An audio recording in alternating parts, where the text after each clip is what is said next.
How's it going, everybody? Well, that reviewer channel is going to take a look at the epicness known as the WWF SmackDown series. And the first one we're going to look at is WWF SmackDown, released on March 2nd, 2000. The very first game in the SmackDown vs. Raw series, whatever you want to call it these days, I don't know. But this is the very first game in the SmackDown series, and we are going to review it. We're going to take a look at every game in the series, from SmackDown 1, SmackDown 2, Just Bring It, Shut Your Mouth, Here Comes the Pain, versus Raw, 06, 07, 08, 09, 2010, 2011, and we already did WWE 12, so we don't got to do that again. But this is the menu screen of WWF SmackDown, the game that came out in 2000, and as you can see, they had a lot of modes in here. I mean, yeah, you know, Exhibition, Creative Pay-Per-View, Season Mode, Creative Superstar, and Belt Records. But first we're going to get to the roster back then. Now, this roster is based on the 1999 WWF roster, late 1999 roster. And, you know, they have everybody from that era. There's about 30 superstars in the game, from Steve Blackman, Edge, and Christian, and the Brood, and all them, Debra Paul Bearer, and then The Rock. As you can see right now, The Rock's coming to the ring.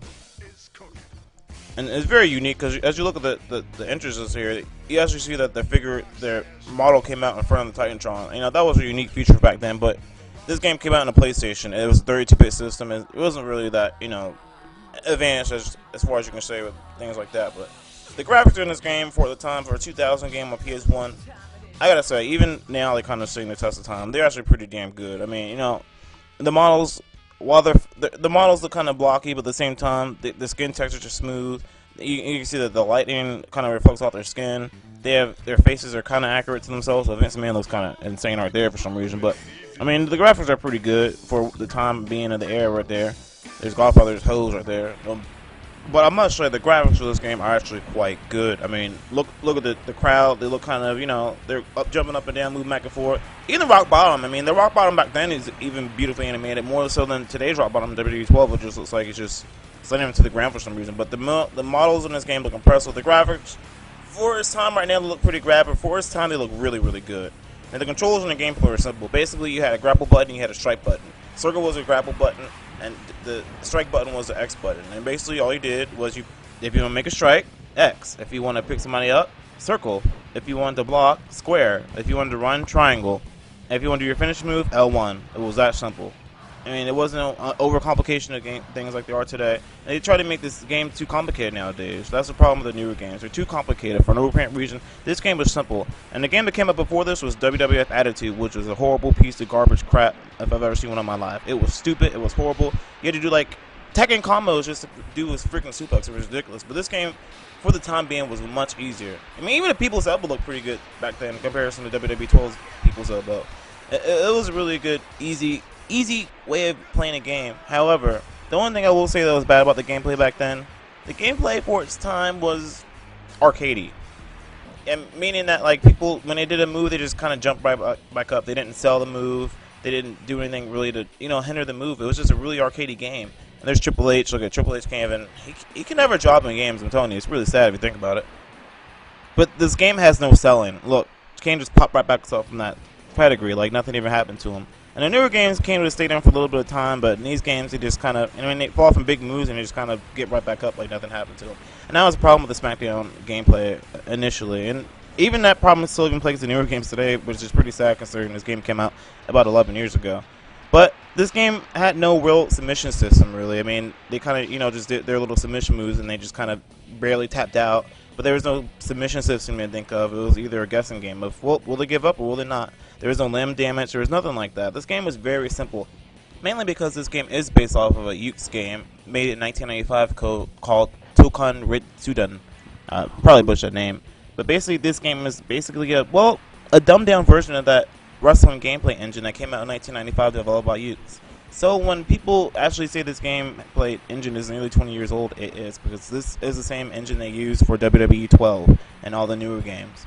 The engine has not changed much from back in 2000, or, well, in this case, 1995, because by the time WWF SmackDown came out, this was already a 5-year-old engine, just dumbed down to the point where Americans didn't really have any controls over their submission systems and a lot of the features you see today in the SmackDown games. But I will mention that this game was one of the first to include backstage areas, and actually did them pretty well. And the environments actually were pretty great, even though the weapon strikes were pretty much stupid, like you see right here. What is Steve Blackman doing? SmackDown 1 also featured a creator wrestler mode. where you basically just pick the head, the torso, or the legs, and that's really about it. There's no modifying of the face, there's no modifying of anything, but just picking in the head and the body part. And this goes down as one of the worst created wrestlers in history. And look, you can create Stone Cold Steve Austin with giant boobs. Because, well, we really had no other options, really, what you can do whatsoever when it came to appearances. It was really bad, actually. But there was one cool thing. You can actually edit the person's, profile, like their skills and ability. They actually had little biographies. And actually one cool feature about SmackDown that many people probably don't even remember is that you can actually edit the names of the finish moves. So, for instance, I gave the choke slam, I Love You Monica, for Bill Clinton. I actually made this call back when I was 14 in 2000 when Bill Clinton actually was president. You can actually name your moves. That was pretty good. Now, one mode actually was really awesome in this game was the preseason mode. The preseason mode was great. It pretty much works like the season you see in WWE 12 with their Road to WrestleMania. You actually have options of choosing what you want to do. Like, for instance, Big Boss Man gave him the choice to attack somebody. And then if you choose the yes or no, obviously if you pick no, Big Boss Man will be an enemy against you. And that was really one cool thing that stayed in the games pretty much throughout the entire series. And even does some things better than WWE 12 does. I must say that for the most part. I mean, WWE 12, you pretty much had the story predetermined for you. This game actually made an effort to do it. It was actually pretty good. And then you see Vince McMahon, the Big Show. Look at Vince McMahon, what the heck? Look at him. He comes out and congratulates you. He's like, oh, you did a great job, yada, yada, yada. And he thinks you're going to do a great job. And then you're ready for the season mode, which goes on forever, as you see by the December 2137 thing for Raw's War. I'm pretty sure that show won't be on 137 years from now or whatever, but, it's pretty bad. Anyway, this season mode goes on forever, and then you really just get the random cutscenes that make no sense whatsoever, that have nothing to do with anything. And this is touted as like one of the first season modes to be like, oh my god, the first season mode is going to have everything in it, it's going to have all the stuff, it's going to be just like watching TV. And I guess it kind of is, but, I mean, what is he saying exactly? Why is Farouk unhappy with Bradshaw? They never tell you why, you just kind of have random cutscenes that pop out of nowhere. But for instance, Ken Shamrock, if y'all remember him, he just comes out on the ring and he just moves his mouth and no one knows what he's saying. It's just like, huh? What are you saying? What are you saying? And the best line in the game, I wonder what The Rock and they kind of talking about. And it's like, you know what? I am too. I want to know what they're talking about. We never will know what they're talking about, folks. We never will know what The Rock and me kind of talking about. Why? I wanted to know what they were talking about all that time. And this is pretty funny. Paul Bear appears to be in top form. He's fat, though. I don't get that. It's weird. Anyway, you can also go into the belt records so you can check who was the champions at the time.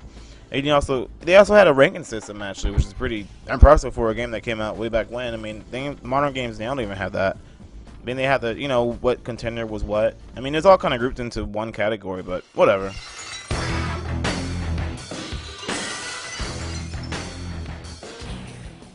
Had it not been for WWF SmackDown, you wouldn't really see all the new SmackDown Virtual Raw games. You wouldn't see any of that because this game basically is the grandfather of all those games. If you really truly think about it, this game is what started the whole SmackDown Virtual Raw series right here. It's WWF SmackDown back in 2000.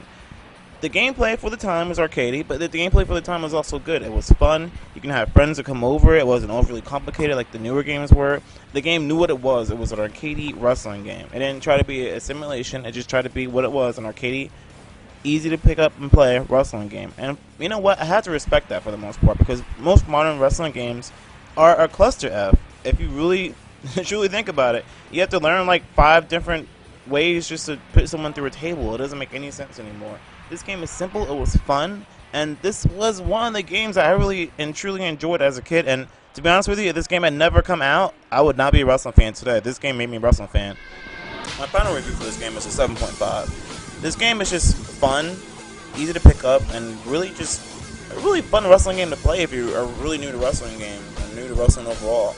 The pros of this game are easy to play gameplay, good graphics for the time back in 2000 on PS1. Season mode and backstage were really revolutionary for the time. No other wrestling game did that before yet. Cons, horrible selling, random cutscenes in story mode, the call was horrible, and the gameplay mechanics are sometimes too easy, especially with the submission system. Well, this is the first review for WWF SmackDown. Stay tuned for the next review, WWF SmackDown 2, by God Almighty, by God, as that reviewer channel looks at the entire SmackDown series. Good night.